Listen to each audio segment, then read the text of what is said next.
Hello दोस्तों, स्वागत है आपका आपके अपने YouTube चैनल दिसार जीके क्लासेस में। दोस्तों, आप सब लोग कैसे हैं? उम्मीद करते हैं आप सब लोग अच्छे होंगे, स्वस्थ होंगे, मस्त होंगे और अपनी तैयारी बेहतरीन तरीके से आप सभी कर रहे होंगे। दोस्तों, हम आपको करवा रहे हैं आरआरबी एएलपी सीबीटी 2 एग्जाम के लिए basic science and engineering drawing के क्वेश्चन। जो ये यूथ की बुक है दोस्तों, इसी की चैप्टर का हम आपको सॉल्यूशन करवा रहे हैं, जिसमें दोस्तों आज हम करने वाले हैं प्रतीकात्मक निरूपण के सारे क्वेश्चन, सिंबॉलिक रिप्रेजेंटेशन के सारे क्वेश्चन विद एक्स्ट्रा फैक्ट के साथ में। जितने भी क्वेश्चन इस बुक में दिए गए हैं दोस्तों, सारे क्वेश्चन इस वीडियो में कवर किए जाएंगे। अगर दोस्तों वीडियो अच्छा लगे, वीडियो को लाइक कर दीजिएगा, शेयर कर दीजिएगा, कमेंट कर दीजिएगा। इसकी एक क्लास हो चुकी है, यदि आपने वीडियो नहीं देखा है तो प्लेलिस्ट हमने आपके लिए बना दी है, आप प्लेलिस्ट में वीडियो जाके देख सकते हैं। ठीक है दोस्तों। तो दोस्तों, वीडियो अच्छा लगे वीडियो को लाइक कर दीजिएगा, शेयर कर दीजिएगा, कमेंट कर दीजिएगा। चैनल पर नए हैं, चैनल को सब्सक्राइब करके बेल आइकन को प्रेस कर लीजिए।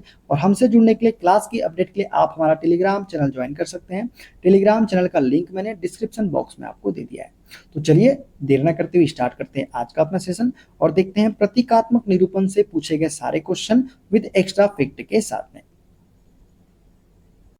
89 क्वेश्चन दोस्तों, नीचे दिए गए छिद्र और रिवेट के प्रतीकात्मक निरूपण की जांच करें। BIS-SP 46 2003 के अनुसार यह प्रतीक क्या दर्शाता है? ये जो प्रतीक है दोस्तों, ये क्या दर्शाता है, ये हमको बताना है।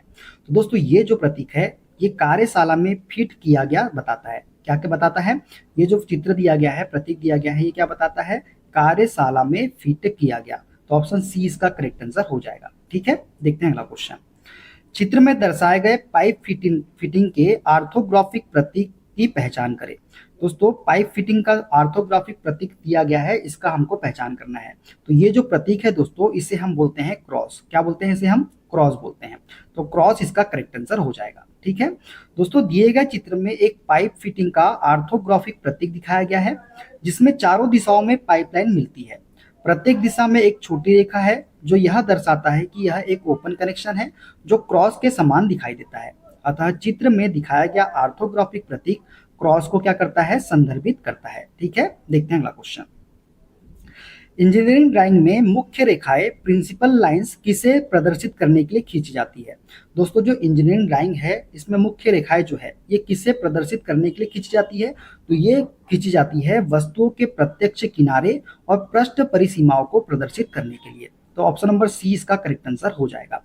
दोस्तों, इंजीनियरिंग ड्राइंग में मुख्य रेखाएं किसी वस्तु की भौतिक सीमाओं, सतही और दृश्यमान किनारों एवं वस्तुओं की प्रत्यक्ष किनारे और पृष्ठ परिसीमाओं को प्रदर्शित करने के लिए खींची जाती है, जो सीधे दर्शक को क्या होती है? दिखाई देती है। ठीक है, देखते हैं अगला क्वेश्चन।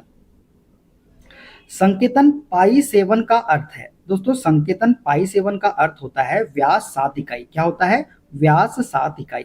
अगर आपको कोई भी संकेत दे दे, पाई 10 दे दे, पाई 11 दे दे, पाई 15 दे दे, तो आपको बताना क्या है? व्यास, जो भी नंबर देगा वो। ठीक है, तो व्यास 7 इकाई जो है, इसका करेक्ट आंसर हो जाएगा। ठीक है, किसी इंजीनियरिंग आरेख पर चिन्हित संक्षिप्त नाम एसआर का मतलब क्या होता है? दोस्तों, एसआर का मतलब क्या होता है? तो ये होता है दोस्तों स्फेरिकल रेडियस। क्या होता है? Spherical radius. तो ऑप्शन नंबर बी वाला इसका करेक्ट आंसर हो जाएगा। किसी इंजीनियरिंग आरेख पर चिन्हित संक्षिप्त नाम एसआर का मतलब स्फेरिकल रेडियस होता है। तो ऑप्शन नंबर बी वाला इसका करेक्ट आंसर हो जाएगा। ठीक है, डैश संकेतन 2 × π6 का अर्थ है। तो 2 × π6 का अर्थ हमको बताना है। तो दोस्तों, इसका राइट आंसर क्या हो जाएगा? 6 इकाई व्यास के 2 वृत्त। क्या हो जाएगा? 6 इकाई व्यास के 2 वृत्त जो है, इसका राइट आंसर हो जाएगा। तो ऑप्शन नंबर डी इसका करेक्ट आंसर हो जाएगा। ठीक है, 6 इकाई व्यास के 2 वृत्त। देखते हैं अगला क्वेश्चन। नीचे दर्शाई गई आकृति में कुंजी कौन सी है? दोस्तों, ये जो कुंजी है, ये कौन सी कुंजी है हमको बताना है। तो दोस्तों, इसे हम बोलते हैं वुडरॉप कुंजी। कौन सी कुंजी बोलते हैं? वुडरॉप कुंजी। यहाँ पे जो डायग्राम है वो गलत दे दिया गया है। डायग्राम जो है दोस्तों, वो सही वाला हम आपको बताए थे कौन सा हो जाएगा। देखिए, अगर इस प्रकार से डायग्राम है दोस्तों, वो जो यहाँ पे ये क्वेश्चन में डायग्राम दिया गया है वो इस प्रकार से है। ये हो गया हमारा,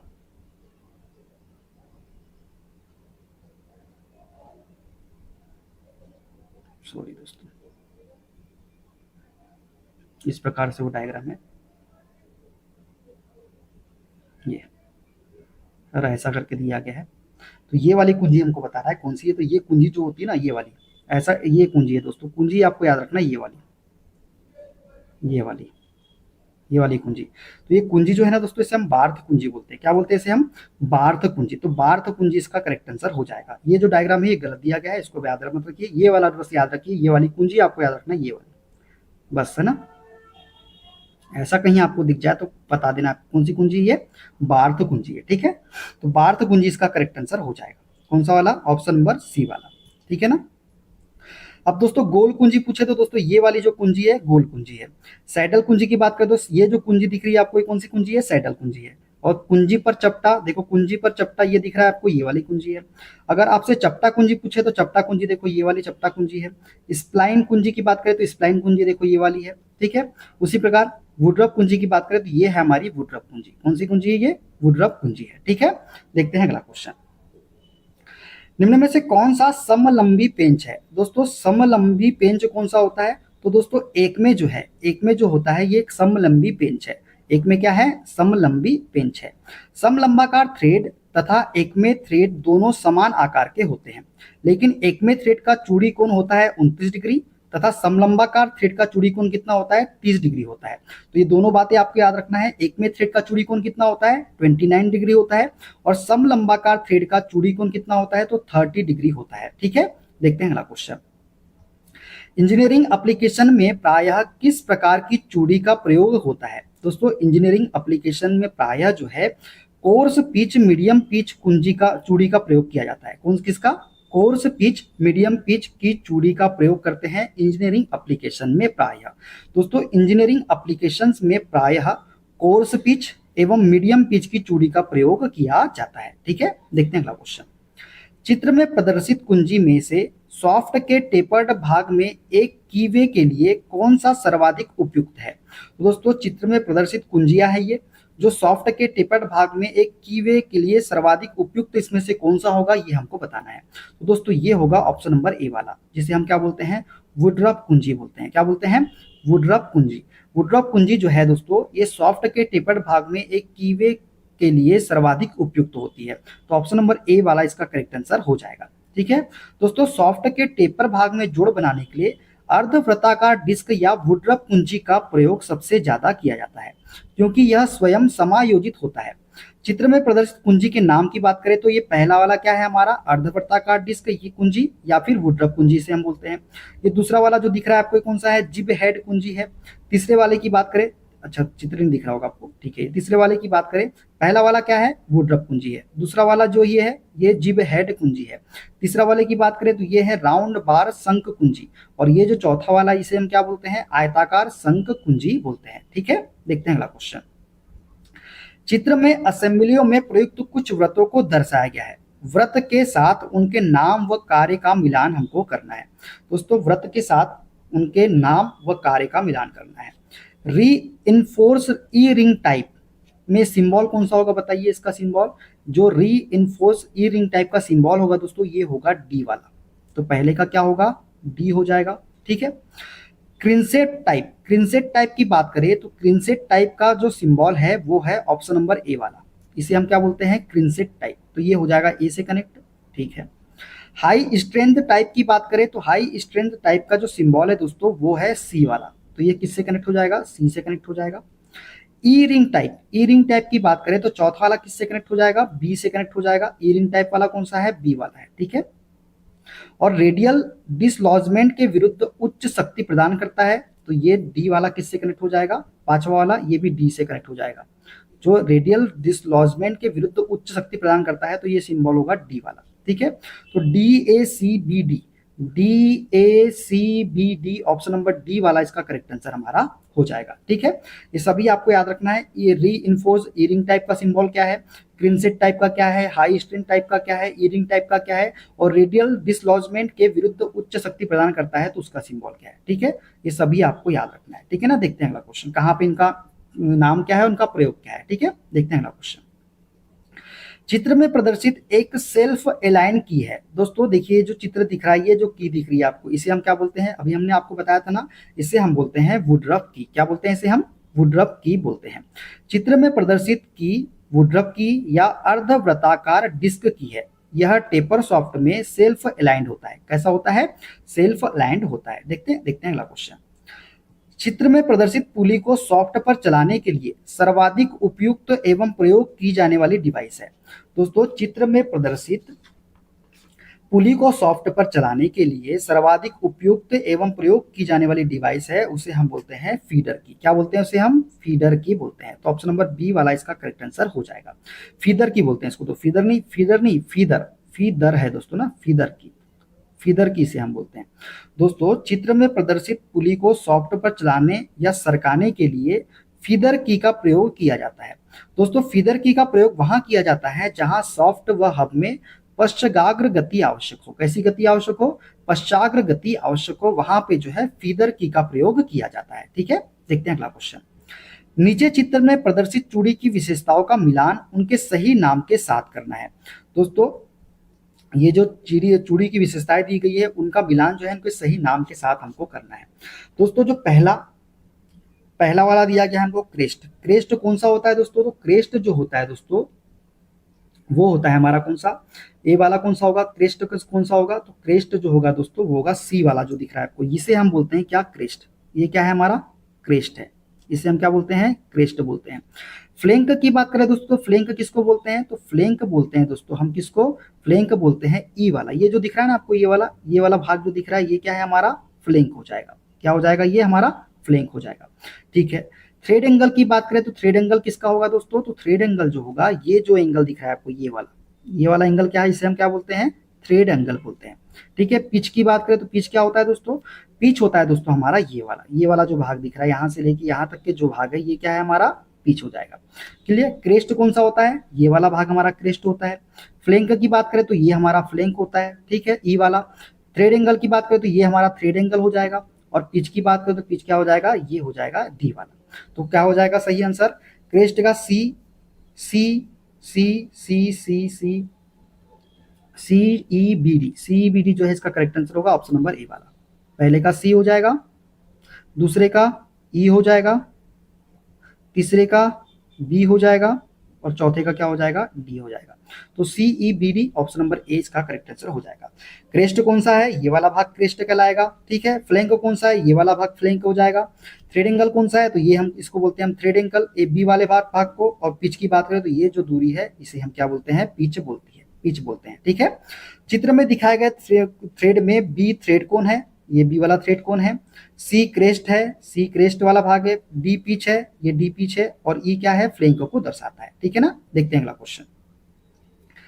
एक चूड़ी को निम्न तरीके से उल्लेखित किया जाता है। M20 इंटू 1.5 माइनस 5H में संख्या 20 प्रदर्शित करता है। ये जो संख्या 20 है दोस्तों, ये किसको प्रदर्शित करता है? तो ये प्रदर्शित करता है दोस्तों बड़े व्यास को। किसको? बड़े व्यास को प्रदर्शित करता है ये 20 वाला। अब सभी की देख लेते हैं।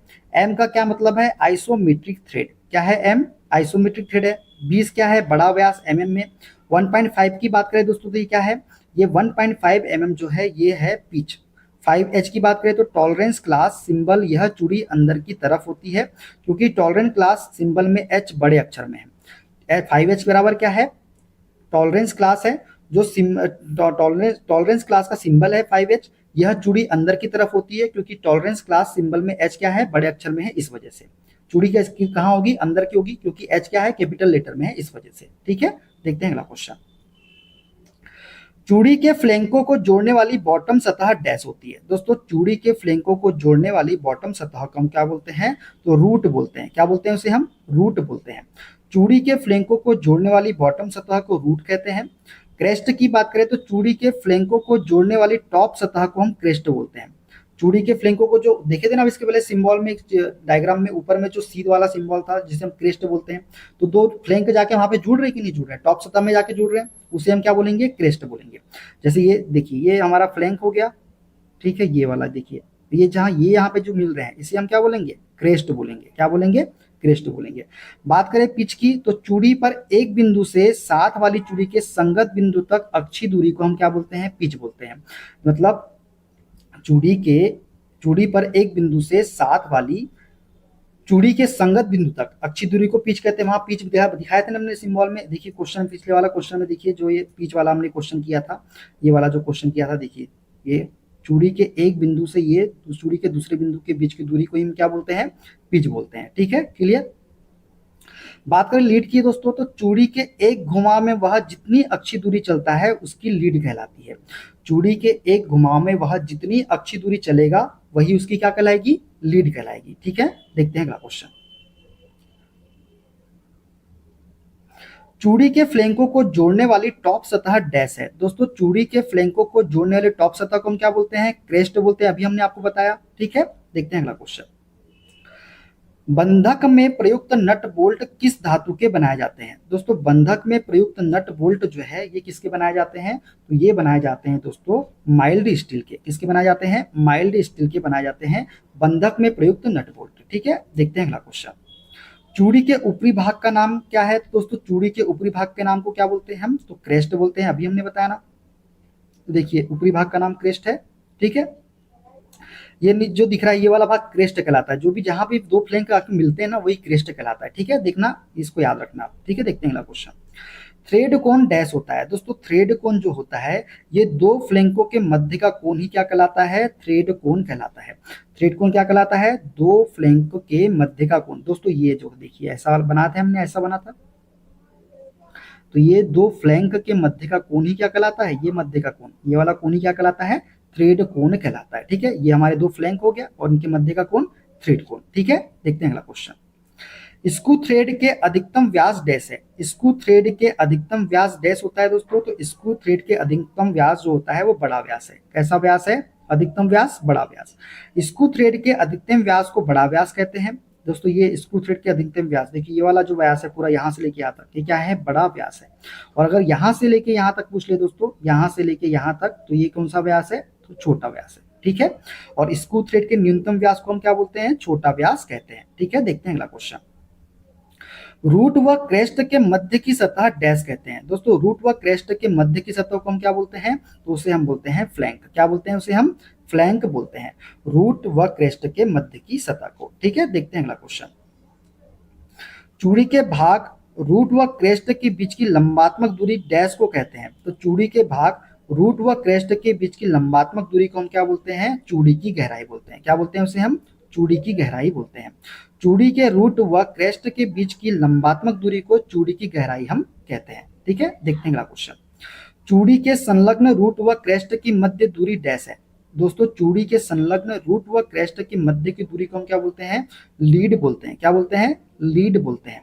चूड़ी के संलग्न रूट व क्रेस्ट की मध्य दूरी को लीड कहते हैं। या स्क्रू के एक घुमाव में वह जितनी अच्छी दूरी चलता है उसे हम लीड कहते हैं। मतलब स्क्रू के एक घुमाव में वह जितनी अच्छी दूरी तय करता है उसे हम क्या बोलते हैं, लीड कहते हैं। सिंगल स्टार्ट थ्रेड वाले स्क्रू में पिच तथा लीड कैसे होते हैं, तो समान होते हैं। सिंगल स्टार्ट थ्रेड में क्या होता है, पिच तथा लीड कैसे होते हैं, समान होते हैं। ठीक है, देखते हैं अगला क्वेश्चन। चूड़ी के बड़े व्यास तथा छोटे व्यास का अंतर डैश कहलाता है। दोस्तों चूड़ी के बड़े व्यास तथा छोटे व्यास का अंतर जो है ये क्या कहलाता है, चूड़ी की गहराई कहलाता है। क्या कहलाता है, चूड़ी की गहराई कहलाता है। चूड़ी के बड़े व्यास तथा छोटे व्यास का अंतर। दोस्तों बड़ा व्यास की बात करें तो इसको बाह्य चूड़ी की दशा में बाह्य व्यास या शिखर व्यास भी हम कहते हैं। किसी स्क्रू का साइज इसके बड़े व्यास या नॉमिनल व्यास द्वारा प्रदर्शित किया जाता है। बात करें छोटे व्यास के बारे में तो यह चूड़ी का न्यूनतम व्यास होता है। इसे मूल या जड़ व्यास भी हम कहते हैं। चूड़ी के बड़े व्यास तथा छोटे व्यास के अंतर को चूड़ी की गहराई हम कहते हैं। ठीक है, देखते हैं अगला क्वेश्चन। सिंगल स्टार्ट थ्रेड में लीड डैश होता है। दोस्तों सिंगल स्टार्ट थ्रेड में लीड जो होता है ना ये पिच के समान होता है। कैसा होता है, पिच के समान होता है सिंगल स्टार्ट थ्रेड में। दोस्तों सिंगल स्टार्ट थ्रेड में लीड पिच के समान होता है। डबल स्टार्ट थ्रेड वाले स्क्रू की लीड पिच की दुगनी होती है। और ट्रिपल स्टार्ट में जो है स्क्रू की लीड जो होती है पिच की कैसी होती है, 3 गुनी होती है। ठीक है, सिंगल का भी आपको याद रखना है, डबल का भी आपको याद रखना है, ट्रिपल का भी आपको याद रखना है। ठीक है, देखते हैं अगला क्वेश्चन।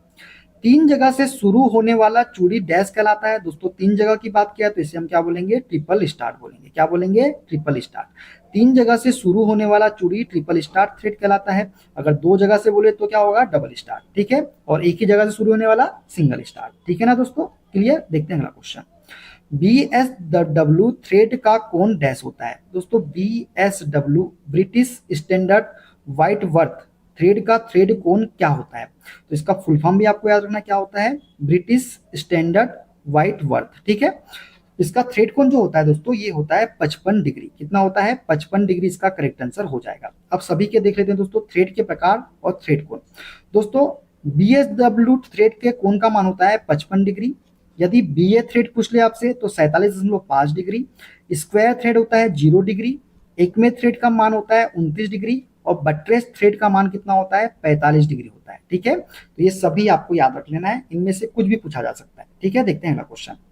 बीएसडब्ल्यू थ्रेड में पिच का मान डैश होता है। दोस्तों बीएसडब्ल्यू थ्रेड में पिच का मान जो होता है, ये होता है 1/1 चूड़ी प्रति इंच। क्या होता है?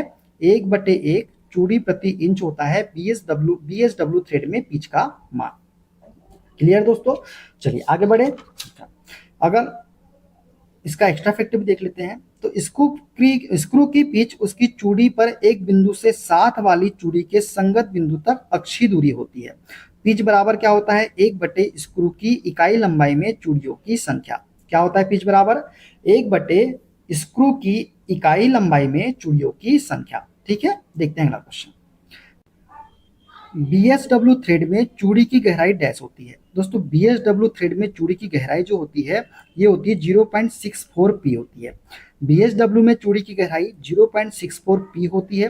थ्रेड कोण 55 डिग्री होता है। प्रभावी गहराई आपको याद रखना है 0.64 पी होती है। संपूर्ण गहराई कितनी होती है? तो 0.96 पी होती है। अगर त्रिज्या पूछ लिया आपसे तो 0.1373 पी होती है। और पिच क्या होती है? पी यहाँ पे क्या है हमारा? पिच होती है, ठीक है। पी बराबर क्या है यहाँ पे? पिच होती है। पिच है मतलब पी बराबर, ठीक है। तो आपको बीएसडब्ल्यू में क्या क्या याद रखना है? चूड़ी की गहराई 0.64 पी होती है। थ्रेड कोण 55 डिग्री होता है। प्रभावी गहराई वही 0.64 पी। संपूर्ण गहराई पूछ ले तो 0.96 पी। त्रिज्या अगर पूछ ले तो 0.1373 पी। और पी यहाँ पे क्या है? पिच है, ठीक है दोस्तों। इतना आपको बीएसडब्ल्यू थ्रेड में याद रखना है, ठीक है। देखते हैं अगला क्वेश्चन। बीए थ्रेड का कोण होता है, अभी हमने आपको बताया बीए थ्रेड का कोण क्या होता है? ब्रिटिश एसोसिएशन होता है इसका फुल फॉर्म, ठीक है। ब्रिटिश एसोसिएशन का कोण जो होता है, ये होता है 47.5 डिग्री। कितना होता है? 47.5 डिग्री होता है बीए थ्रेड कोण का मान। दोस्तों बीए ब्रिटिश एसोसिएशन थ्रेड का थ्रेड कोण 47.5 डिग्री या 47 सही 1/2 डिग्री होता है। इस थ्रेड का प्रयोग किसी उपकरण या अन्य सूक्ष्म कार्य के लिए किया जाता है। किसका उपयोग? इस थ्रेड का प्रयोग, ठीक है, बीए थ्रेड का प्रयोग। देखते हैं अगला क्वेश्चन। एक समतल सतह को रेखाच्छादन हैचिंग करने का उचित तरीका कौन सा है? दोस्तों एक समतल सतह को रेखाच्छादन हैचिंग करने का उचित तरीका है ऑप्शन नंबर डी वाला। ये जो डी दिख रहा है आपको, ये जो है यही उचित तरीका हो जाएगा। दोस्तों रेखाच्छादन रेखाएं पतली रेखाएं होती है। यह रेखा आउटलाइन से 45 डिग्री के कोण पर तथा 1.5 की दूरी पर खींची जाती है। ये रेखाएं किसी समतल भाग के सेक्शन को या धातु के सेक्शन को दर्शाता है। विकल्प डी में दिया गया चित्र रेखा छादन करने का सबसे उचित तरीका हो जाएगा, ठीक है। देखते हैं अगला क्वेश्चन। ओवरऑल मशीनिंग का प्रतीक बताइए। दोस्तों ओवरऑल मशीनिंग का प्रतीक जो होता है वो होता है ऑप्शन नंबर ए वाला। ओवरऑल मशीनिंग का प्रतीक क्या है? ऑप्शन नंबर ए वाला हो जाएगा, ठीक है। ऑप्शन नंबर बी की बात करें तो ये क्या है? टर्न मशीनिंग का प्रतीक है। जी की बात करें तो क्या है? ये ग्राइंडिंग मशीनिंग का प्रतीक है। विकल्प डी की बात करें तो किसका है? तो ड्रिलिंग मशीनिंग का प्रतीक है। तो ये सभी चारों आपको याद रखना है। और दोस्तों जब सतह का मशीनिंग नहीं करना है तो उसे इस प्रतीक के द्वारा दर्ज दिखाते हैं, ठीक है। जब सतह का मशीनिंग नहीं करना होता है तब, ठीक है दोस्तों, क्लियर है। देखते हैं अगला क्वेश्चन। टर्न मशीनिंग का प्रतीक। दोस्तों अभी हमने आपको बताया टर्न मशीनिंग का प्रतीक, ये ड्रिलिंग मशीनिंग का प्रतीक, ये ग्राइंडिंग मशीनिंग का प्रतीक, ठीक है। क्लियर हो गया। चलिए आगे बढ़ते हैं नेक्स्ट क्वेश्चन की ओर। ग्राइंडिंग मशीनिंग का प्रतीक कौन सा है दोस्तों? ये वाला ग्राइंडिंग मशीनिंग का प्रतीक है, ठीक है। देखते हैं अगला क्वेश्चन। ड्रिल मशीनिंग का प्रतीक, ये ड्रिल मशीनिंग का प्रतीक हो गया, ठीक है। देखते हैं अगला क्वेश्चन। बियरिंग की रूढ़ी बताइए। दोस्तों बियरिंग की रूढ़ी कैसी होती है? तो बियरिंग की रूढ़ी जो है ये है ऑप्शन नंबर बी वाली। ये किसकी रूढ़ी है? बियरिंग की रूढ़ी है, ठीक है। बी में दिखा गया है बियरिंग की रूढ़ी। चैन व्हील, ये चैन व्हील की रूढ़ी चिन्ह है। बाह्य थ्रेड को दोस्तों ये है बाह्य थ्रेड को दर्शाने वाली रूढ़ी, इसे भी आपको याद रखना है, ठीक है ना। देखते हैं अगला क्वेश्चन। स्ट्रेट नर्लिंग की रूढ़ी बताइए। दोस्तों स्ट्रेट नर्लिंग की रूढ़ी हमको बताना है तो ये होगा सी वाला। ये जो है दोस्तों सी वाला ये स्ट्रेट नर्लिंग की रूढ़ी है, ठीक है। और ये जो डी में दिख रहा है आपको, ये कौन सी रूढ़ी है, तो डायमंड नर्लिंग का रूढ़ी है, कौन सी, ये वाली, विकल्प डी वाली, ठीक है ना। देखते हैं अगला क्वेश्चन।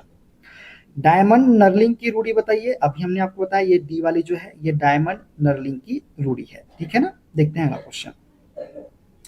चित्र में कौन सा भाग ब्लाइंड होल को प्रदर्शित कर रहा है। दोस्तों ब्लाइंड होल को कौन सा प्रदर्शित कर रहा है, तो ये वाला जो है बी वाला, मतलब दूसरा नंबर का जो ये वाला भाग दिख रहा है आपको, ये वाला जो है ये ब्लाइंड होल को प्रदर्शित करता है, ठीक है। तीसरे वाले की बात करें, ये वाला क्या है, तो ये काउंटर सिंक होल है दोस्तों, कौन सा, काउंटर सिंक होल।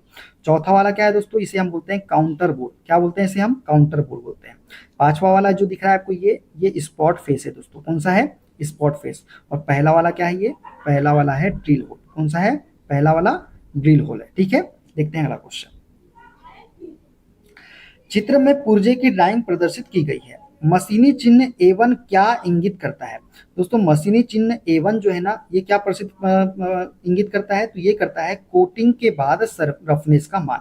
क्या प्रदर्शित करता है, कोटिंग के बाद, सॉरी दोस्तों, कोटिंग से पहले रफनेस का मान प्रदर्शित करता है A1। क्या करता है, कोटिंग से पहले रफनेस का मान प्रदर्शित करता है A1। दोस्तों क्रोमियम कोटिंग से पहले रफनेस का मान A1 और बाहरी सतह की कोटिंग के बाद इसका रफनेस मान जो होता है A2 होता है। मतलब कोटिंग के बाद रफनेस का मान क्या हो जाएगा, A2 हो जाएगा, और कोटिंग से पहले रफनेस का मान क्या होगा, A1 होगा, ठीक है दोस्तों। देखते हैं अगला क्वेश्चन। निम्न में से कौन सा प्रतीक वर्कशॉप में ड्रिल किए जाने वाले छिद्र को दर्शाता है। तो दोस्तों वर्कशॉप में ड्रिल किए जाने वाले छिद्र को दर्शाता है ऑप्शन नंबर बी वाला, ठीक है। तो बी इसका करेक्ट आंसर हो जाएगा, ठीक है। देखते हैं अगला क्वेश्चन।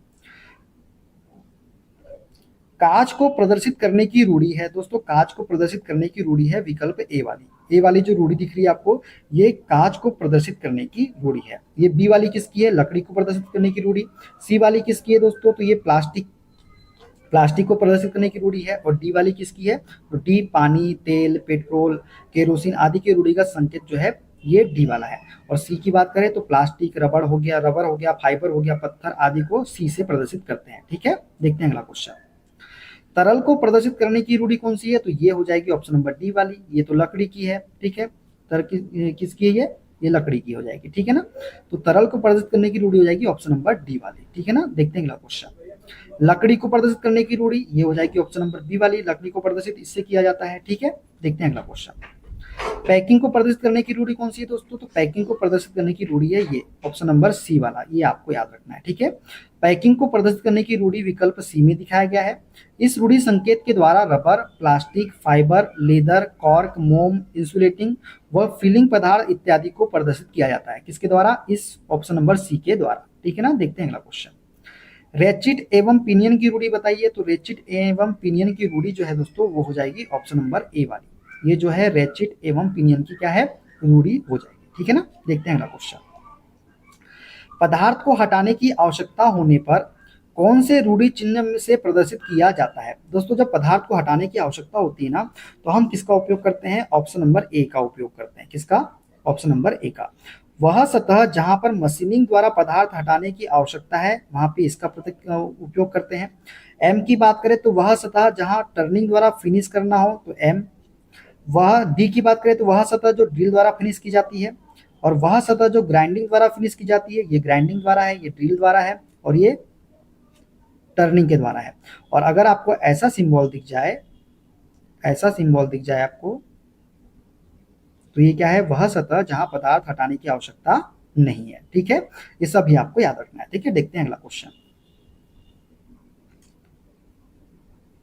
क्लियर है दोस्तों, चलिए।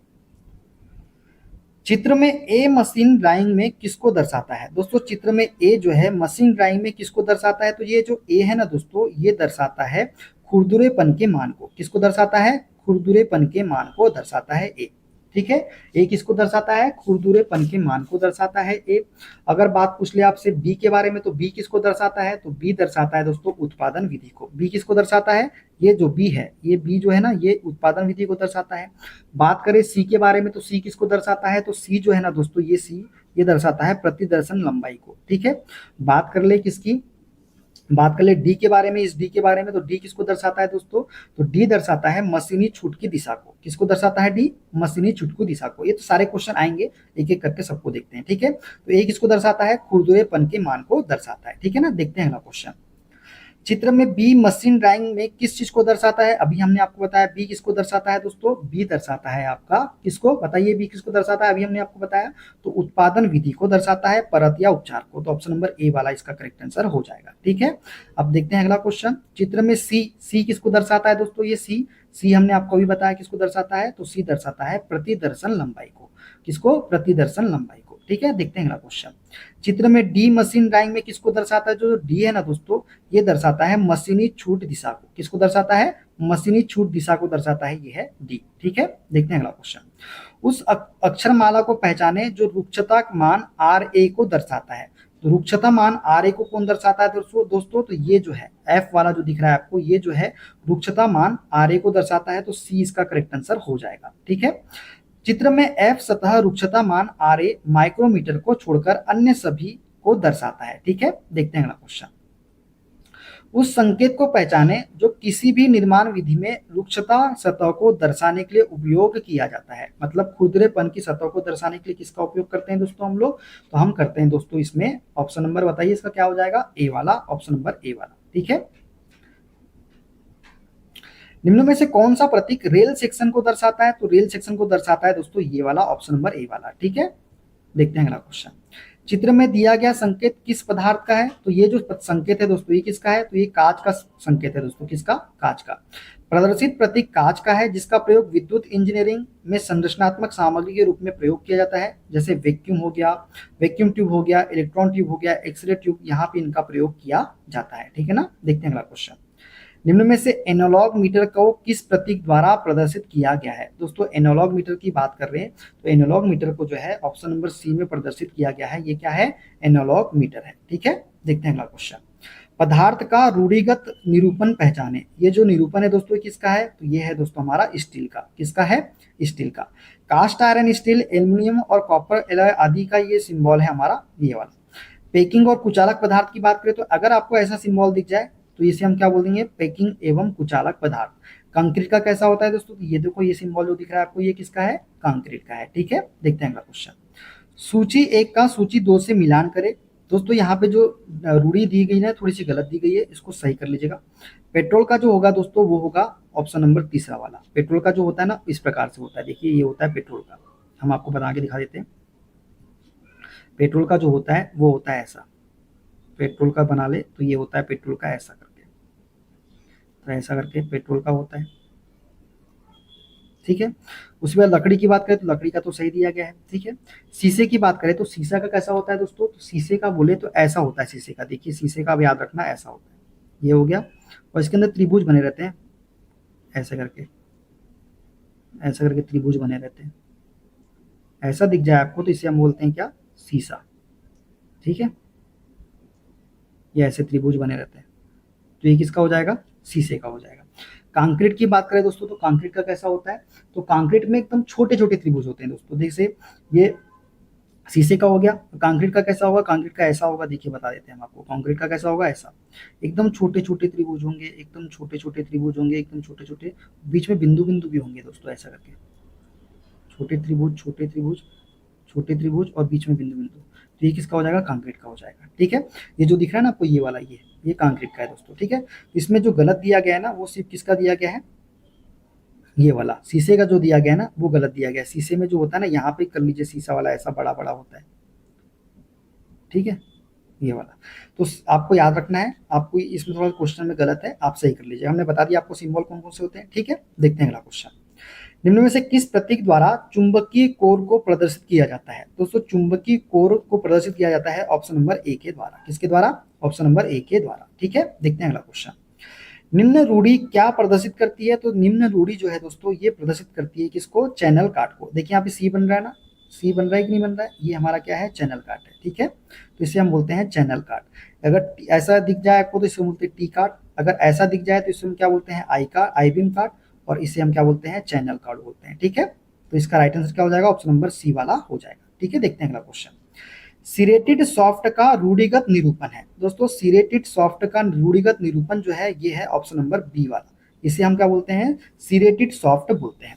तो विकल्प बी में प्रदर्शित मशीनी भाग सिरेटेड सॉफ्ट का रूढ़िगत प्रदर्शन है। पहला वाला क्या है? रेडियल रिप्स है। बी वाला क्या है? सिरेटेड सॉफ्ट है। सी वाला क्या है? सी वाला ये स्प्लाइंड सॉफ्ट है। और ये वाला जो है ये क्या है? चैन व्हील है। क्या है ये? चैन व्हील है। ठीक है, तो ये सभी आपको याद रखना है। ठीक है दोस्तों, चित्र में किस पदार्थ का रूढ़िगत प्रदर्शन किया गया है? दोस्तों ये चित्र है, इसमें कौन से रूढ़िगत प्रदर्शन किया गया है ये हमको बताना है। तो ये राइट आंसर हो जाएगा दोस्तों इसका कास्ट आयरन का। ये जो रूढ़िगत है किसकी है? कास्ट आयरन की है। ठीक है दोस्तों, कास्ट आयरन, स्टील, एल्यूमिनियम और इसके एलॉय आदि के लिए जो है इसका हम प्रयोग करते हैं। कौन से? इस रूढ़िगत का। लेड, जिंक, श्वेत धातु आदि के लिए हम इस रूढ़िगत का प्रयोग करते हैं। ग्लास की बात करें तो ग्लास के लिए हम किसका करते हैं? तो ये ग्लास का जो है दोस्तों ये गलत दिया गया है, इसको सही कर लीजिएगा। ग्लास के लिए हम करते हैं इस प्रकार का, इस प्रकार का होता है ग्लास का। ग्लास का होता है यहाँ पे देखिए, एक सा, फिर बड़ा, फिर छोटा, इससे बड़ा, फिर इससे बड़ा, फिर इससे, ऐसे करते हैं। एक ग्लास ये जो होता है दोस्तों ये ग्लास का होता है। बड़े इसमें देखना है तो ये देखिए ऐसा होता है ग्लास का। ग्लास का कैसा होता है? ऐसा,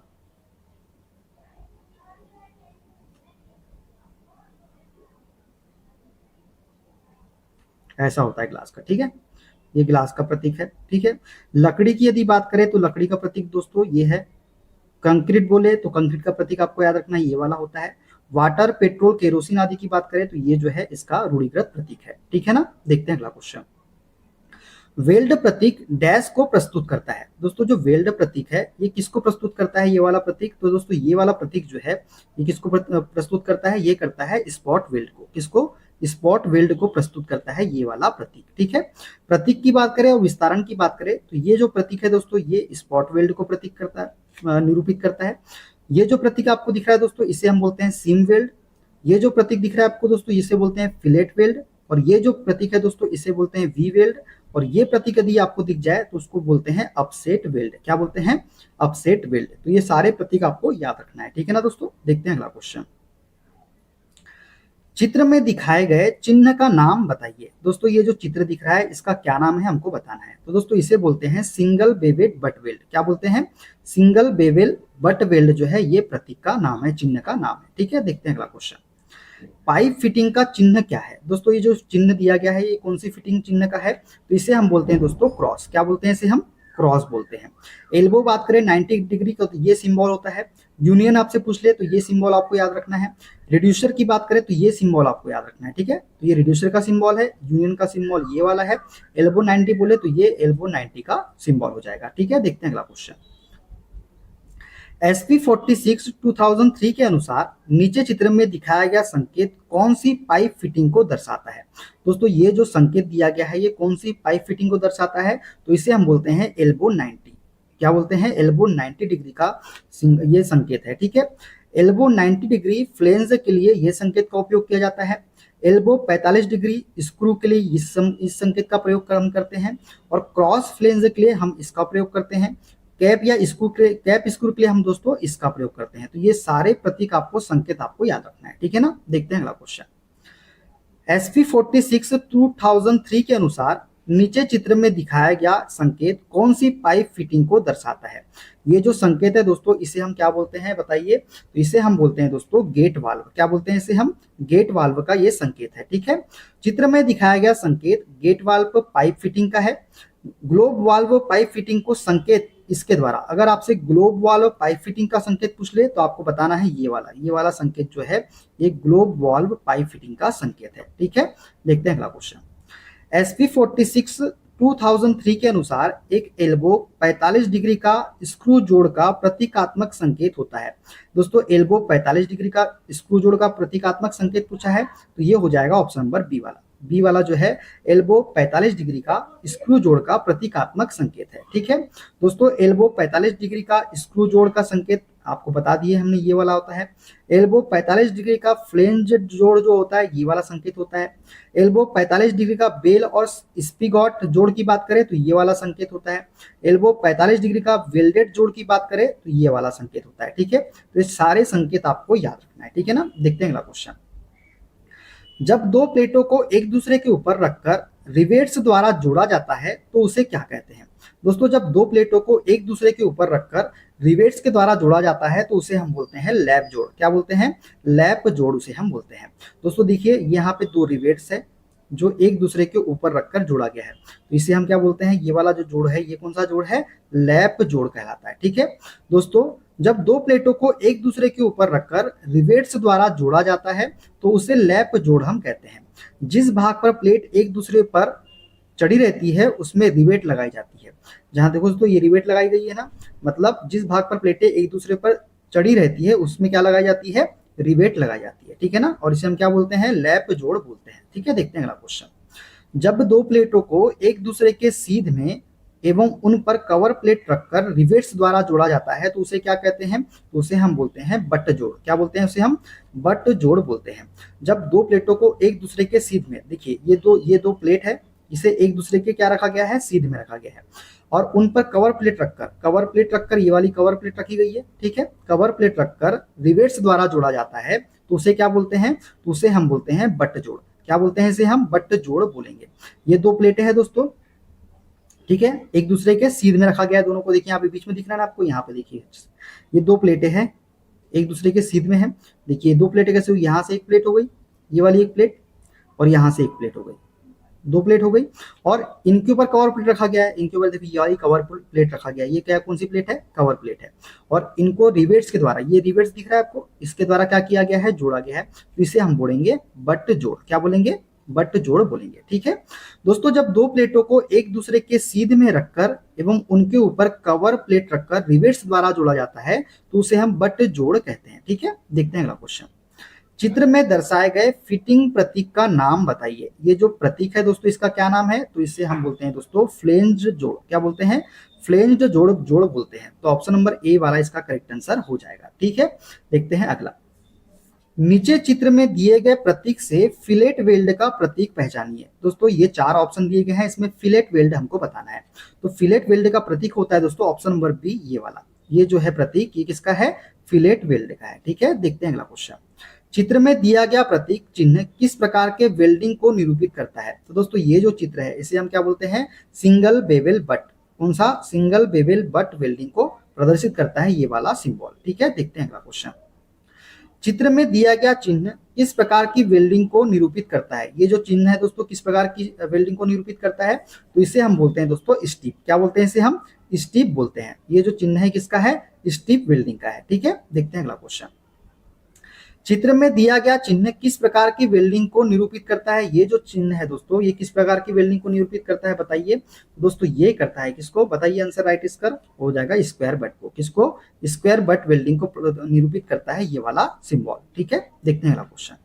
चित्र में दिया गया प्रतीक चिन्ह किस प्रकार की वेल्डिंग को प्रदर्शित करता है? ये जो चिन्ह है दोस्तों, ये किस प्रकार की वेल्डिंग को प्रदर्शित करता है? तो इसे हम बोलते हैं सीम वेल्डिंग। क्या बोलते हैं? इसे हम सीम वेल्डिंग को प्रदर्शित करता है ये वाला डायग्राम। दोस्तों जिस वेल्डन में एक के ऊपर एक रखी दो धातु चादरों को सतत जोड़ने की आवश्यकता हो वहां पर सीम वेल्डिंग का प्रयोग किया जाता है। कौन सी वेल्डिंग का? सीम वेल्डिंग का। सीम वेल्डर का प्रयोग विभिन्न प्रकार के जलरोधी, भापरोधी, वायुरोधी टैंक बनाने में किया जाता है। ठीक है ना, देखते हैं अगला क्वेश्चन। सूची 1 का सूची 2 से मिलान कीजिए। दोस्तों यहाँ काट के प्रदर्शन दिए गए हैं और इनकी रूढ़ियां दी गई है, इनको हमको पहचानना है। दोस्तों जो पहला ए वाला है ये किसका है? तो ये है दोस्तों हमारा किसका? इसे हम बोलते हैं वी कार्ड। क्या बोलते हैं? इसे हम वी कार्ड बोलते हैं। तो ये वी वाला, ठीक है। ये वाला जो दिख रहा है आपको दोस्तों बी वाला, इसे हम बोलते हैं एक्स कार्ड। तो ये एक्स हो जाएगा, ये वाला सिंबल आ जाएगा।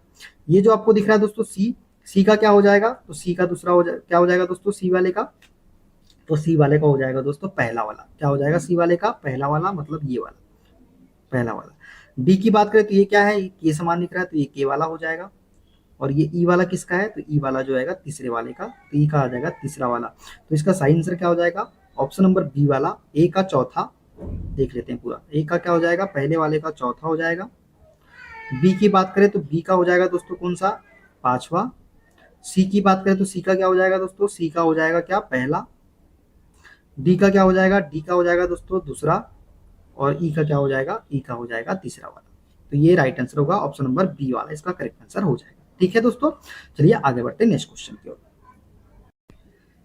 नीचे चित्र में दिए गए प्रतीक से फिलेट वेल्ड का प्रतीक पहचानिए। दोस्तों फिलेट वेल्ड का प्रतीक कौन सा होता है, तो ये होता है ऑप्शन नंबर बी वाला। बी वाला जो है ये फिलेट वेल्ड का प्रतीक है। ठीक है दोस्तों, फिलेट वेल्ड का प्रतीक है ये वाला। ठीक है, बात करें ये वाले प्रतीक की, तो इसे हम क्या बोलते हैं, इसे बोलते हैं बीड, एज या सील। क्या बोलते हैं, बीड, एज या सील। ये बात करें दोस्तों, स्टड जो होता है ना दोस्तों, ऐसा होता है स्टड, स्टड ऐसा होता है सिंबल स्टड का, ऐसा होता है स्टड का सिंबल, तो इसे हम क्या बोलते हैं, स्टड बोलते हैं। और ये जो है दोस्तों, ये क्या है, सीलिंग रन है। ये वाला जो दिख रहा है आपको, ये सीलिंग रन है। यहाँ पे ओ ये कर लीजिए, ये क्या है हमारा, सीलिंग रन है। ठीक है, तो इसको बोलते हैं हम लोग सीलिंग रन। ठीक है ना, ये ऐसा गोल होता है सीलिंग रन। ठीक है, क्लियर। स्टड कैसा होता है, स्टड ऐसा होता है दोस्तों, ऐसा होता है स्टड। ठीक है ना, तो ये सिंबल अभी आपको याद रखना है। ठीक है, देखते हैं अगला क्वेश्चन। निम्न में से कौन सा प्रतीक वर्कशॉप में ड्रिल जाने वाले छिद्र को दर्शाता है। दोस्तों वर्कशॉप में ड्रिल जाने वाले छिद्र को कौन सा दर्शाता है, तो ये दर्शाता है ऑप्शन नंबर बी वाला। कौन सा, बी वाला जो है ये वर्कशॉप में ड्रिल जाने वाले छिद्र को दर्शाता है। यहाँ पे एक लाइन मिसिंग है दोस्तों, यहाँ पे एक ऐसा भी आता है, ये बना हुआ सिंबल है, तो सही आंसर क्या हो जाएगा, ऑप्शन नंबर बी वाला हो जाएगा। ठीक है, तो ये वर्कशॉप में ड्रिल जाने वाले छिद्र को दर्शाता है। देखते हैं अगला क्वेश्चन। निम्न में से कौन सा प्रतीक स्क्वायर बट वेल्ड को का रूढ़िगत प्रतीक है। दोस्तों स्क्वायर बट वेल्ड का रूढ़िगत प्रतीक कौन सा है, तो ये है बी वाला। ऑप्शन नंबर बी वाला जो है ये स्क्वायर बट वेल्ड का क्या है, रूढ़िगत प्रतीक है। ये जो है दोस्तों, इसे हम बोलते हैं फिलेट वेल्ड। ठीक है, क्या बोलते हैं इसे, हम फिलेट वेल्ड बोलते हैं। बात करें इसके बारे में, तो ये किस क्या बोलते हैं इसे दोस्तों, हम लोग इसे बोलते हैं सिंगल वी बट वेल्ड। क्या बोलते हैं इसे हम, सिंगल वी बट वेल्ड। और ये जो है दोस्तों, इसे बोलते हैं सिंगल यू बट वेल्ड। क्या बोलते हैं इसे हम, सिंगल यू बट वेल्ड। ठीक है, देखते हैं अगला क्वेश्चन। एक्स द्वारा दर्शाए गए चिन्ह का नाम बताइए। दोस्तों जो एक्स के द्वारा दर्शाया गया ये जो चिन्ह दिख रहा है आपको, इसका नाम बताना है। तो इसे हम क्या बोलते हैं, इसे बोलते हैं हम नट। क्या बोलते हैं इसे, हम नट बोलते हैं। तो ऑप्शन नंबर 20 का करेक्ट आंसर हो जाएगा। ठीक है, देखते हैं अगला क्वेश्चन। चित्र में दर्शाए गए चिन्ह का नाम बताइए। दोस्तों ये चित्र है, इसमें दर्शाए गए चिन्ह का नाम हमको बताना है। तो इसे हम बोलते हैं दोस्तों रिवेट। क्या बोलते हैं इसे, हम रिवेट बोलते हैं। तो 20 का करेक्ट आंसर हो जाएगा। ये जो है ये रिवेट का क्या है, चिन्ह है। ठीक है, देखते हैं अगला क्वेश्चन। एसपी 46 2003 के अनुसार एक स्पॉट वेल्ड के लिए उपयुक्त संकेत है। दोस्तों स्पॉट वेल्ड के लिए उपयुक्त संकेत कौन सा होता है, तो इसे हम बोलते हैं spot weld. Option number C जो है इसे क्या बोलेंगे, स्पॉट वेल्ड बोलेंगे। दोस्तों वेल्डिंग जोड़ के प्रकार और प्रतीक की यदि हम बात करें, तो बेकिंग रन का प्रतीक होता है दोस्तों ये वाला। ठीक है, बेकिंग रन का प्रतीक कौन सा होता है, ये वाला। प्लग वेल्ड की बात करें तो ये होता है प्लग वेल्ड। स्पॉट वेल्ड की बात करें तो ये होता है स्पॉट वेल्ड। और सीम वेल्ड की यदि बात करें तो ये होता है हमारा क्या, सीम वेल्ड। ठीक है, देखते हैं अगला क्वेश्चन। एसपी 46 2003 के अनुसार एक एज वेल्ड के लिए निम्न संकेतों में से कौन सा संकेत प्रयोग में लिया जाता है। दोस्तों एज वेल्ड की बात किया है, तो एज वेल्ड के लिए हम इसका उपयोग करते हैं ऑप्शन नंबर ए वाले का। ठीक है, ऑप्शन नंबर ए इसका करेक्ट आंसर हो जाएगा। एज वेल्ड की बात करें तो यहाँ पे 3 डॉट रहता है दोस्तों एज वेल्ड में। यहाँ पे भी क्या होता है, 3 डॉट होता है। यहाँ पे 3 डॉट, ये ऐसी होती है एज वेल्ड। ये होता है हमारा क्या, एज वेल्ड। ये 3 जैसे दिख जाए आपको तो इसे हम क्या बोलेंगे, एज वेल्ड बोलेंगे। ठीक है, ये है दोस्तों हमारा बेकिंग स्ट्रिप वेल्ड। किसे हम क्या बोलते हैं, बेकिंग स्ट्रिप वेल्ड बोलते हैं। ठीक है, देखते हैं अगला क्वेश्चन। एसपी 46 2003 के अनुसार एक संयुक्त डबल बेवेल बट वेल्ड का संकेत है। दोस्तों संयुक्त डबल बेवेल बट वेल्ड का संकेत जो है वो है हमारा ऑप्शन नंबर बी वाला। ये जो है दोस्तों ये संयुक्त डबल बेवेल बट वेल्ड का संकेत है। ठीक है दोस्तों, डबल बट वेल्ड की बात करें तो ये है double butt weld. Double Wavell butt weld की बात करें तो ये है डबल बेवेल बट वेल्ड। और डबल जे बट वेल्ड की बात करें तो डबल जे बट वेल्ड ये है दोस्तों हमारा। ठीक है, और स्टड वेल्ड की बात करें तो ये वाला सिंबल होता है। अभी हमने आपको बताया था स्टड वेल्ड ऐसा होता है स्टड वेल्ड हमने बताया था आपको ऐसा। ठीक है, देखते हैं अगला क्वेश्चन। कौन सा चिन्ह गेट वाल्व को प्रदर्शित करता है।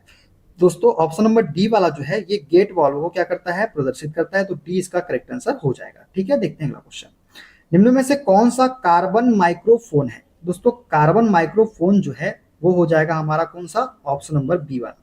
इसे हम बोलते हैं क्या, कार्बन माइक्रोफोन। ठीक है, देखते हैं अगला क्वेश्चन। वायरिंग के विद्युत इंस्टॉलेशन में प्रयुक्त द्विमार्गी स्विच के चिन्हों को पहचानिए। दोस्तों द्विमार्गी स्विच का चिन्ह जो है वो है ऑप्शन नंबर बी वाला। ये जो है ये द्विमार्गी स्विच का क्या है, चिन्ह है।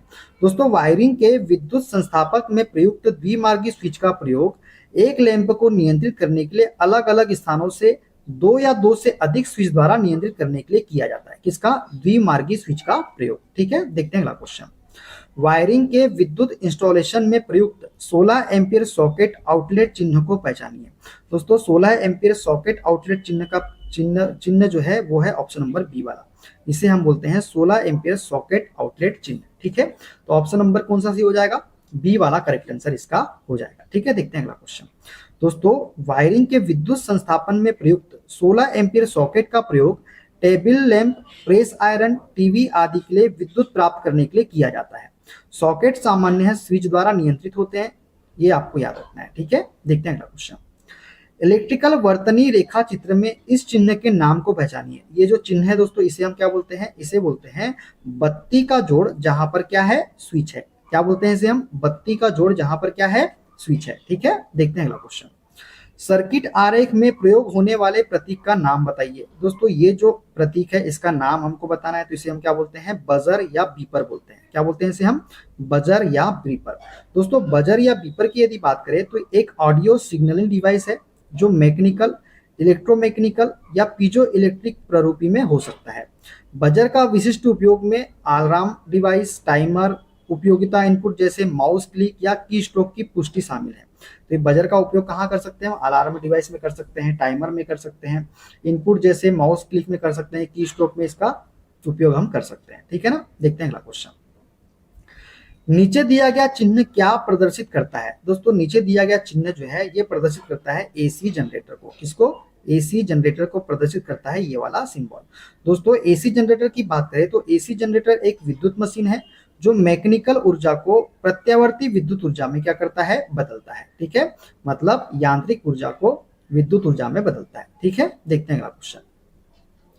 चित्र में दिखाया गया चिन्ह प्रदर्शित करता है। ये जो चिन्ह है दोस्तों इसको क्या बोलते हैं? तो इसे बोलते हैं फ्यूज के लिए अल्टरनेटिंग चिन्ह। क्या बोलते हैं इसे हम? फ्यूज के लिए अल्टरनेटिंग चिन्ह बोलते हैं। तो ये चिन्ह आपको याद रखना है। ठीक है, देखते हैं अगला क्वेश्चन। दी गई आकृति को पहचानिए जिसका उपयोग इलेक्ट्रिक इंस्टॉलेशन में होता है। दोस्तों ये जो आकृति है इसका उपयोग इलेक्ट्रिक इंस्टॉलेशन में होता है। इसे हम क्या बोलते हैं? तो इसे बोलते हैं हम सॉकेट आउटलेट। क्या बोलते हैं इसे हम? सॉकेट आउटलेट बोलते हैं। तो ऑप्शन ए इसका करेक्ट आंसर हो जाएगा। ठीक है, देखते हैं अगला क्वेश्चन। वायरिंग परिपथ चित्रों में प्रयुक्त सर्किट ब्रेकर के प्रतीक की पहचान कीजिए। दोस्तों ये जो सर्किट ब्रेकर है इसकी पहचान हमको करना है। तो दोस्तों इसे हम क्या बोलते हैं? तो इसका राइट आंसर बताइए क्या हो जाएगा? इसका राइट आंसर जो हो जाएगा दोस्तों ऑप्शन नंबर, अच्छा इसमें ऑप्शन नहीं दिए गए ना, अच्छा इसमें इसका राइट आंसर हो जाएगा दोस्तों ऑप्शन नंबर सी वाला। सी वाला मतलब इसे बोलते हैं सर्किट ब्रेकर के प्रतीक का, यही सर्किट ब्रेकर का प्रतीक है। ठीक है, ये आपको याद रखना है। तो सी में दिया गया था ऑप्शन, तो सी वाला इसका सर्किट ब्रेकर का ये प्रतीक है, ये आपको याद रखना है। ठीक है दोस्तों, वायरिंग परिपथ में चित्रों में प्रयुक्त सर्किट ब्रेकर विद्युत स्विच है जो दोष की दिशा में कार्य करता है, जिससे दोषी भाग स्वस्थ भाग से अलग कर दिया जाता है और दूसरे उपकरण खराब होने से बच जाते हैं। ठीक है ना, देखते हैं अगला क्वेश्चन। विद्युतीय परिपथ आरेख में सतत परिवर्तित के लिए प्रतीक को पहचानिए। सतत परिवर्तित प्रतीक को पहचानना है दोस्तों हमको। सतत परिवर्तित, दोस्तों सतत परिवर्तित का प्रतीक है ऑप्शन नंबर डी वाला। ये जो प्रतीक दिख रहा है दोस्तों इसे हम बोलते हैं सतत परिवर्तित। ठीक है, देखते हैं अगला क्वेश्चन। डिस्ट और प्रत्यावर्ती विद्युत धारा के प्रतीक को पहचानिए। दोस्तों डिस्ट और प्रत्यावर्ती धारा मतलब डीसी और एसी धारा के प्रतीक को हमको पहचानना है। तो ये है दोस्तों ऑप्शन नंबर सी वाला। ये है हमारी प्रत्यावर्ती धारा मतलब एसी, और ये क्या है हमारी डीसी मतलब डिस्ट धारा। ठीक है, देखते हैं अगला क्वेश्चन। डिस्ट विद्युत धारा जनित्र के साधारण प्रतीक को पहचानिए। दोस्तों डिस्ट विद्युत धारा जनित्र के साधारण प्रतीक को पहचानना है, तो ये है ऑप्शन नंबर सी वाला। देखिए ये है डिस्ट धारा मतलब डीसी, और ये क्या है? जनरेटर का प्रतीक है। तो ऑप्शन नंबर सी वाला इसका करेक्ट आंसर हो जाएगा। बात करें दोस्तों डिस्ट विद्युत धारा जनित्र के बारे में, तो ये मैकेनिकल ऊर्जा को डिस्ट धारा की विद्युत ऊर्जा में परिवर्तित करता है। ठीक है, देखते हैं अगला क्वेश्चन। इलेक्ट्रिकल और इलेक्ट्रॉनिक सर्किट में हेडफोन के प्रतीक को पहचानिए। दोस्तों हेडफोन का प्रतीक कौन सा है यहाँ पे? तो ये है ऑप्शन नंबर बी। ये जो प्रतीक है ये किसका प्रतीक है? हेडफोन का प्रतीक है। दोस्तों प्रदर्शित प्रतीक विद्युत और इलेक्ट्रॉनिक सर्किट में हेडफोन का प्रतीक है। ठीक है, देखते हैं अगला क्वेश्चन। इस प्रतीक के नाम को पहचानिए। दोस्तों ये जो प्रतीक दिख रहा है आपको, ये किसका नाम क्या है? तो इसे हम क्या बोलते हैं दोस्तों? इसे बोलते हैं गतिशील लौह यंत्र। क्या बोलते हैं इसे हम? गतिशील लौह यंत्र जो है इसका करेक्ट आंसर हो जाएगा। दोस्तों प्रदर्शित प्रतीक मूविंग आयरन उपयंत्र को प्रदर्शित करता है। यह उपयंत्र एसी तथा डीसी दोनों तरह की आपूर्ति पर कार्य कर सकता है। ठीक है, मूविंग आयरन उपयंत्र। देखते हैं अगला क्वेश्चन। इलेक्ट्रिकल और इलेक्ट्रॉनिक्स परिपथ रेखा चित्र में इस प्रतीक के नाम को पहचानिए। ये जो प्रतीक है दोस्तों इसे हम क्या बोलते हैं, तो इसे हम बोलते हैं गैल्वेनोमीटर। क्या बोलते हैं इसे हम? गैल्वेनोमीटर बोलते हैं। तो गैल्वेनोमीटर इसका राइट आंसर हो जाएगा। ठीक है, देखते हैं अगला क्वेश्चन। अच्छा, गैल्वेनोमीटर क्या करता है दोस्तों? तो गैल्वेनोमीटर याद रखिएगा निम्न धारा को मापता है। ठीक है ना, देखते हैं अगला क्वेश्चन। इलेक्ट्रिकल परिपथ रेखा चित्र में इस प्रतीक के नाम को पहचानिए। ये जो प्रतीक है दोस्तों इसे हम क्या बोलते हैं बताइए? तो इसे हम बोलते हैं दोस्तों गतिशील कुंडली यंत्र रेक्टिफायर के साथ। क्या बोलते हैं? गतिशील कुंडली यंत्र रेक्टिफायर के साथ में। तो ये इसका करेक्ट आंसर हो जाएगा। ठीक है, देखते हैं अगला क्वेश्चन। इलेक्ट्रिकल परिपथ रेखा चित्र में इस प्रतीक के नाम को पहचानिए। ये जो प्रतीक है दोस्तों इसका नाम हमको पहचानना है। तो इसे हम क्या बोलते हैं? इसे बोलते हैं स्लिप रिंग के ऊपर ब्रश। क्या बोलते हैं? स्लिप रिंग के ऊपर ब्रश जो है ये इसको प्रदर्शित करता है, ये वाला प्रतीक। तो सी इसका करेक्ट आंसर हो जाएगा। दोस्तों इलेक्ट्रिकल परिपथ में यह प्रतीक स्लिप रिंग के ऊपर ब्रश को प्रदर्शित करता है। स्लिप रिंग कम्यूटेटर टाइप के मशीनों में प्रयुक्त होता है। ठीक है ना, देखते हैं अगला क्वेश्चन। इलेक्ट्रिकल और इलेक्ट्रॉनिक्स परिपथ रेखा चित्र में इस प्रतीक के नाम को पहचानिए। इस प्रतीक के नाम को पहचानना है दोस्तों, इसे हम क्या बोलते हैं? तो इसे हम बोलते हैं पल्स इंटरवल। क्या बोलते हैं इसे हम? पल्स इंटरवल बोलते हैं। तो ऑप्शन नंबर सी इसका करेक्ट आंसर हो जाएगा। ठीक है, देखते हैं अगला क्वेश्चन। नीचे चित्र में दर्शाए गए प्रतीक का नाम बताइए। ये जो प्रतीक है दोस्तों इसे हम क्या बोलते हैं? तो इसे बोलते हैं इलेक्ट्रोलिटिक कैपेसिटर। क्या बोलते हैं इसे हम? इलेक्ट्रोलिटिक कैपेसिटर बोलते हैं। तो बी इसका करेक्ट आंसर हो जाएगा। ठीक है ना, देखते हैं अगला क्वेश्चन। दोस्तों इलेक्ट्रोलिटिक कैपेसिटर उच्च मान का कैपेसिटर होता है जिनका इस्तेमाल शॉर्ट टाइम ड्यूटी के लिए किस लिए? स्टार्टिंग प्रयोजन के लिए किया जाता है। शॉर्ट टाइम ड्यूटी के लिए स्टार्टिंग प्रयोजन, दोस्तों इसे याद रख लीजिए, स्टार्टिंग प्रयोजन के लिए किया जाता है। इन कैपेसिटरों में ध्रुवता मार्किंग होते हैं। कैसे होते हैं? इसमें ध्रुवता मार्किंग होते हैं इन कैपेसिटर में। ठीक है, देखते हैं अगला क्वेश्चन। निम्न में से एनालॉग मीटर का किस प्रतीक द्वारा प्रदर्शित किया जाता है? दोस्तों एनालॉग मीटर को जो है ऑप्शन नंबर सी के द्वारा प्रदर्शित किया जाता है। ठीक है ना, देखते हैं अगला क्वेश्चन। निम्न में से किस प्रतीक द्वारा चुंबकीय कोर को प्रदर्शित किया जाता है? दोस्तों चुंबकीय कोर की बात करें तो ये ऑप्शन नंबर ए वाला इसका करेक्ट आंसर हो जाएगा। दोस्तों प्रदर्शित प्रतीक चुंबकीय कोर का है। चुंबकीय कोर एक चुंबकीय सामग्री का टुकड़ा है जिसमें इलेक्ट्रोमैग्नेट, ट्रांसफार्मर, विद्युत मोटर्स आदि उपकरणों में चुंबकीय क्षेत्र को सीमित करने और मार्गदर्शन करने के लिए उपयोग किया जाता है। ठीक है ना, देखते हैं अगला क्वेश्चन। निम्न में से परिपथ में प्रयुक्त होने वाले फ्यूज को किस प्रतीक द्वारा प्रदर्शित करते हैं? दोस्तों परिपथ में प्रयुक्त होने वाले फ्यूज को जो है हम करते हैं ऑप्शन नंबर सी प्रतीक के द्वारा। सी इसका करेक्ट आंसर हो जाएगा। तो फ्यूज को इस प्रतीक के द्वारा क्या करते हैं? हम प्रदर्शित करते हैं। दोस्तों फ्यूज परिपथ का एक संरचनात्मक अवयव है जो एक नियत मात्रा से अधिक धारा बहने पर परिपथ को क्या कर देता है? ब्रेक कर देता है। इस प्रकार परिपथ में स्थित अन्य मूल्यवान अवयव अत्यधिक धारा के कारण खराब होने से बच जाते हैं। फ्यूज को हमेशा एसी परिपथ में फेज वायर में स्थापित किया जाता है। ठीक है, देखते हैं अगला क्वेश्चन। निम्न में से कौन सा प्रतीक एक सेल को प्रदर्शित करता है? दोस्तों सेल को प्रदर्शित करता है ऑप्शन नंबर बी वाला। यहाँ प्लस माइनस लगा लीजिएगा, प्लस माइनस। ये जो प्रतीक है ना दोस्तों ये किसका प्रतीक है? एक सेल का प्रतीक है। दोस्तों प्रदर्शित प्रतीक चिन्ह एक सेल का है। सेलों के समूह को हम क्या बोलते हैं? बैटरी कहते हैं। और ये जो सिंबल दिख रहा है दोस्तों आपको कौन सा? ये वाला जो दिख रहा है प्लस माइनस लगा लीजिए, इसे ही हम क्या बोलेंगे? बैटरी का सिंबल। यही क्या है? बैटरी का सिंबल है। ठीक है, देखते हैं अगला क्वेश्चन। बिजली को एक स्थान से दूसरे स्थान पर पहुंचाने के लिए विभिन्न प्रकार की लाइनों का प्रयोग करते हैं। निम्न में से अर्थ लाइन का प्रतीक पहचानिए। दोस्तों अर्थ लाइन का प्रतीक कौन सा हो जाएगा? तो ये हो जाएगा ऑप्शन नंबर डी वाला। ये किसका प्रतीक है? अर्थ लाइन का प्रतीक है। ठीक है, देखते हैं अगला क्वेश्चन। बल्क हेड लैंप के ग्राफिकल चिन्हों को पहचानिए। दोस्तों बल्क हेड लैंप के ग्राफिकल चिन्हों को हमको पहचानना है। तो ये जो सी वाला दिख रहा है दोस्तों ऑप्शन ये वाला, इसे हम बोलते हैं बल्क हेड लैंप। यही इसका क्या है? चिन्ह है बल्क हेड लैंप का। ठीक है दोस्तों, तो दोस्तों यहाँ पे आज हमारा ये वाला सेकेंड चैप्टर पूरी तरह से समाप्त होता है। वीडियो कैसा लगा कमेंट बॉक्स में जरूर बताइएगा। वीडियो अच्छा लगे दोस्तों वीडियो को लाइक कर दीजिएगा, शेयर कर दीजिएगा, कमेंट कर दीजिएगा।